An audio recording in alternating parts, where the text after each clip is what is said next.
Hello and welcome back to another Pickems video. Of course, this time we're heading into the playoffs of Masters Tokyo, and well, let's put it this way. My group stage couldn't have gone much worse. We had some incredibly exciting matches, EDG with some basically insane performances that I definitely didn't expect, and EG also managing to make their way through the group. So let's just get straight into things. I need a little bit of redemption if I'm going to be able to make this one happen. Now, kicking things off, we've obviously got Pickems facing off against DRX. Now, I think DRX definitely looked a little bit shakier than maybe I was expecting. Like, even still after, like, losing, going into the prior playoffs when playing in their own region, not winning it, which for DRX is an underperformance, it still becomes a very tough matchup to talk about because by the sounds of things, or at least from when I am recording this, which is hopefully just a few hours, maybe a day before you're going to be seeing this, we don't know if something is playing. It seems like he won't be, at least for the initial match.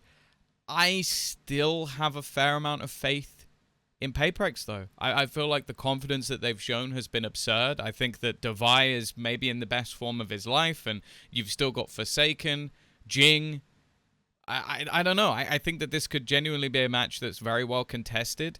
DRX have been able to warm up a little bit, but I feel like they always seem to have their slip-ups going into the playoff stage, so I'm going to take a risk. I'm going to take a gamble. I feel like at this point I have to. I'm going to go with Pickems. I feel like a lot of people are doing that. Now, on the other side of things, this second match is an interesting one because NRG are known for, again, having their problems when it comes into group stages. They didn't really have that this time. Again, showed some stellar performances in the matches that we saw from them. I think it's clear that they have come in a decent spot.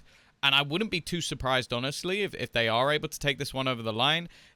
Even still, though, I just think Fnatic being able to sit there, watch all of their games, take the time to pick them apart, and no real information being able to come through for NRG on whether or not Fnatic will have changed anything, I still think the big bad boss of EMEA is going to be able to take that one over the line.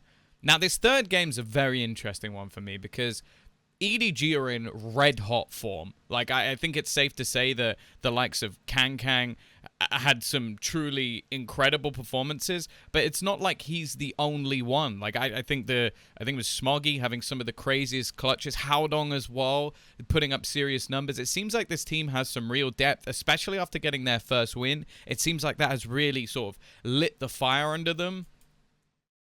Again, though, I felt like the EMA team's coming in strong. Liquid have probably looked the best they've ever looked. I think that Safe has been unbelievable, but the roles seem to be working out quite nicely. Beating Fnatic in the final, I think, will be a huge boost for them, coming in with extra confidence. And I don't know. I think that although EDG have been incredible, this is probably where I draw the line. So I'm going to put things over to Liquid. I feel like it's going to come back to haunt me when that happens later on in the tournament.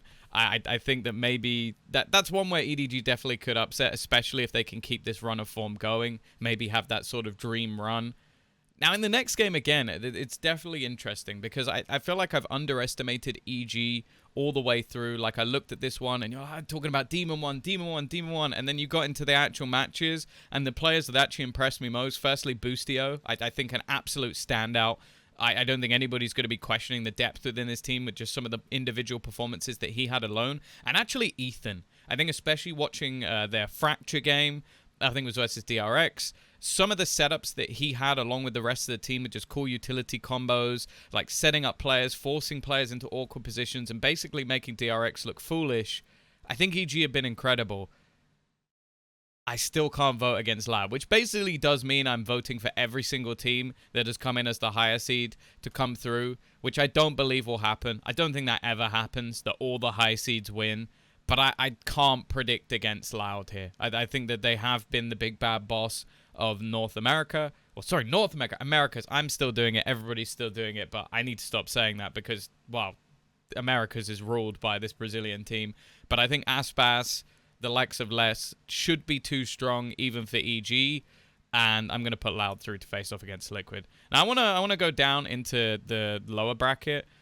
I think unless DRX have a serious stand-up, like an improvement of unbelievable levels, maybe Zest being back will boost that. I don't think they're going to be able to beat NRG. Like, Crashies has been on point. Ardis has been having a fantastic tournament so far. I think Victor's Raise has been sublime. And even when you look on maps, for example, like Lotus with NRG, I feel like the calling has been brilliant. So I would be very, very shocked if they're not able to take that one over the line, unless DRX are going to improve massively, because I just don't think they've been on the level. This bottom game is tough. And I genuinely don't know which way to go with it. It's either I think that if this game happens, which again, I think there's high potential of both these teams being able to upset, but if it does happen, it's insanely difficult to decide which direction it's actually going to go in. I guess I'd have to go EG. I think they've just looked a little bit cleaner thus far. I think that they've shown a lot more depth in strategy, whereas I do feel like, I think it was 11 clutches in the last match that was actually played. I think it was that versus Na'Vi for Edward Gaming, and Na'Vi didn't look in the best of form. I don't know if they'll get away with that versus a structured team like EG, and EG have definitely sort of impressed me the most of teams that I didn't necessarily expect too much from. Their wins were also, in my opinion, quite a bit cleaner, like very dominant. So, and unless that was just maybe a couple of good games, I think that they're going to be the ones to take this. In the upper bracket, again, this is going to be very dependent on whether or not something is able to make it. If he makes it, this game becomes more contentious, but I think Fnatic, man for man, pound for pound, if you have CGRS or Cigarettes, he's known, I just don't think they can win that game. I think maybe they can get through DRX in the form they're in, but Fnatic, even with a loss, I feel like they'll come in even stronger. This game is tough, but I don't know. I feel like I can't not rate the Brazilians. I think that, again, it's just the depth of like the IGL experience. I think in games versus teams like this, Loud have always been very prominent, so I'll put them through. And then in the lower bracket, again, this becomes an impossible run, because I really want to see Liquid make it all the way through. I really do. But I think if this is the matchup they get, which also, I'm looking at how this bracket could turn out. It seems madness that this is the top and this is the bottom. Like, Liquid versus NRG could be a championship winning game, but I think that having the extra data, being able to watch a couple of matches, NRG, I think they're going to be too strong, which I'm surprised I'm saying, because Liquid have been in incredible form, but I'm going to give NRG that one. I also have a feeling I'm going to end up just putting Fnatic as the winner again, now that I'm looking at the way that my bracket is going. I wanted to see a way that maybe, like, Liquid take this, but I don't know. I have a feeling that in this matchup, NRG will win. I just have a feeling.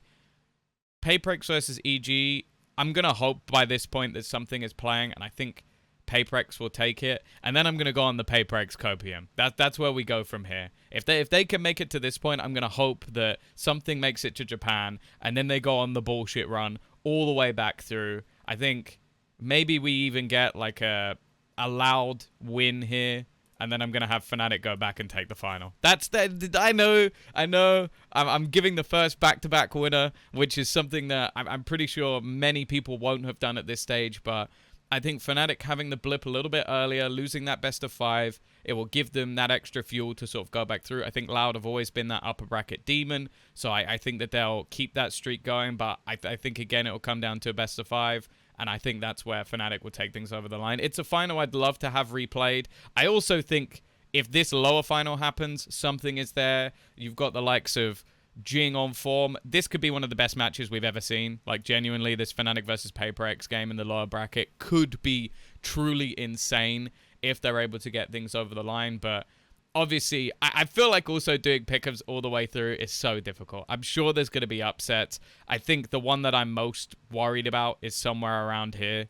Like, everything involving Liquid, there's so many questions I could ask. Like, there's a world where if they're in the right frame, like, you have Nats playing to the best of his potential, Safe, I genuinely think is one of the best duelists in the world. I think there's a world where they could just blitz it. What we always hoped they would do, like always with the old roster as well. But ultimately, right now, I think this one is where it's going to go. Obviously, my EMEA bias is still there, because I do want EMEA to get that extra spot going into Champions. That would be cool to get the extra LCQ one. But ultimately, I think that it's going to take a lot for teams to beat Fnatic. I think that they've built an utter super team, and I think maybe they have a loss here, but again, they could just blitz their way all the way through. Of course, as always, make sure to tell me exactly what you think in the comments down below. I'm always interested to see the difference of opinions. I'm sure there's going to be a million different brackets. There's going to be some China believers. There's going to be some people who think that EG are going to manage to keep this sort of magical story going with Potter being the greatest coach ever to have lived. I think there's a world where DRX rise back up to form, especially with a weakened Paper X, but this is one I'm going to be submitting. So, as said, make sure you comment below. Make sure you let me know what you think. And, of course, make sure you subscribe, because I'd like to see you back in the next video. Either way, thank you very much, guys, for watching, and I'll see you then.